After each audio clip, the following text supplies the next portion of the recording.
पूर्वीचे लोक 101 वर्ष जगायचे. ते कसे जगत होते? त्यांच्या जीवनशैलीत आरोग्याचे खरे रहस्य काय होते?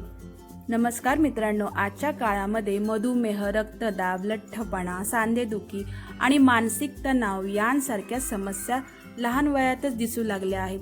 पण एकेकाळी आपल्या आजी आजोबांची पिढी 80, 90 आणि अनेकदा 100 वर्षापर्यंत निरोगी आयुष्य जगताना दिसायची.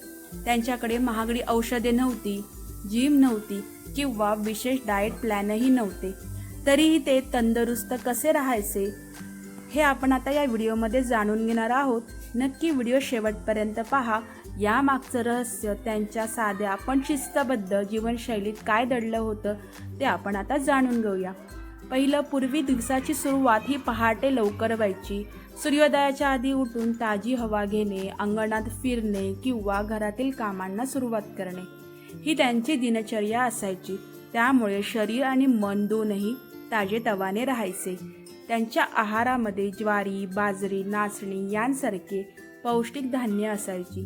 ही धान्ये शरीराला आवश्यक फायबर, कॅल्शियम आणि इतर पोषक घटक पुरवत असल्यामुळे पचन चांगले राहायचे आणि शरीर देखील मजबूत बनायचे. तिसरं, घरच्याच घरी बनवलेले पण ताजे अन्न हे त्यांचे मुख्य खाद्य होते. भाकरी, भाजी, वरण, भात, आमटी, ताक आणि दही यांसारखे पदार्थ रोजच्या जेवणात असायचे. त्यामुळे शरीराला आवश्यक सर्व पोषण नैसर्गिकरित्या मिळत होते. 4, हंगामानुसार भाज्या आणि फळे खाण्याची सवयही त्यांच्यामध्ये होती. जे निसर्ग त्या ऋतूत देतो तेच खाण्यावर त्यांचा अधिक भर असल्यामुळे रोगप्रतिकारक शक्ती देखील मजबूत राहत होती. तसेच मोड आलेले कडधान्य, शेंगदाणे, तीळ, गूळ आणि घरगुती पदार्थ हे त्यांचे नैसर्गिक ऊर्जा स्रोत होते. आज ज्यांना आपण सुपरफूड म्हणतो ते पदार्थ त्यांच्या दैनंदिन जीवनाचा भाग होते.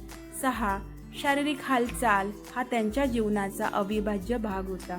शेतीची कामे, घरातील कामे, चालणे आणि श्रम यांमुळे त्यांचा वेगळा व्यायाम करण्याची गरजच भासत नव्हती. शरीर दिवसभर सक्रिय राहायचे. त्या काळी लोक प्रक्रिया केलेल्या अन्नांपासून दूर होते.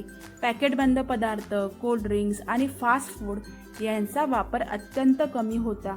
त्याऐवजी ताक, लिंबू पाणी आणि इतर घरगुती पेयांना जास्त प्रमाणामध्ये प्राधान्य दिले जायचे. 8, वेळेवर जेवणे आणि वेळेवर झोपणे ही त्यांची मोठी सवय होती. त्यामुळे शरीराचे नैसर्गिक घड्याळ व्यवस्थित काम करायचे आणि आरोग्य देखील उत्तम राहायचे. 9, मानसिक आरोग्याच्या दृष्टीनेही त्यांचे जीवन संतुलित होते. कुटुंबासोबत वेळ घालवणे, सण उत्सव साजरे करणे, एकमेकांना मदत करणे आणि समाधानी वृत्ती ठेवणे यामुळे तणाव देखील कमी राहायचा. 10, निसर्गाच्या सानिध्यात राहणे, स्वच्छ हवा, सूर्यप्रकाश आणि साधेपणा यांमुळे त्यांचे जीवन अधिक आनंदी आणि निरोगी होते. मित्रांनो, दीर्घायुष्याचे रहस्य कोणत्या जादूमध्ये नाही तर त्यांच्या रोजच्या छोट्या छोट्या चांगल्या सवयींमध्ये दडलेले होते. साधा आहार, नियमित हालचाल, पुरेशी झोप आणि सकारात्मक विचार आणि निसर्गाची जवळीक हाच त्यांच्या निरोगी आयुष्याचा पाया होता. पण आजच्या धावपळीच्या जीवनामध्ये आपण या सवयींपैकी काही जरी अंगीकारल्या तरी आपले आरोग्य नक्कीच आपण सुधारू शकतो. तुम्हाला यापैकी कोणती सवय महत्त्वाची वाटते मला नक्की कमेंटमध्ये सांगा. व व्हिडिओला आवडला असेल तर नक्की लाईक, शेअर आणि सबस्क्राईब करायला विसरू नका. निरोगी रहा, आनंदी रहा आणि आपल्या पारंपरिक आणि चांगल्या सवयी पुन्हा जीवनात आणा. स्वस्त रहा, मस्त रहा. Bye bye, take care.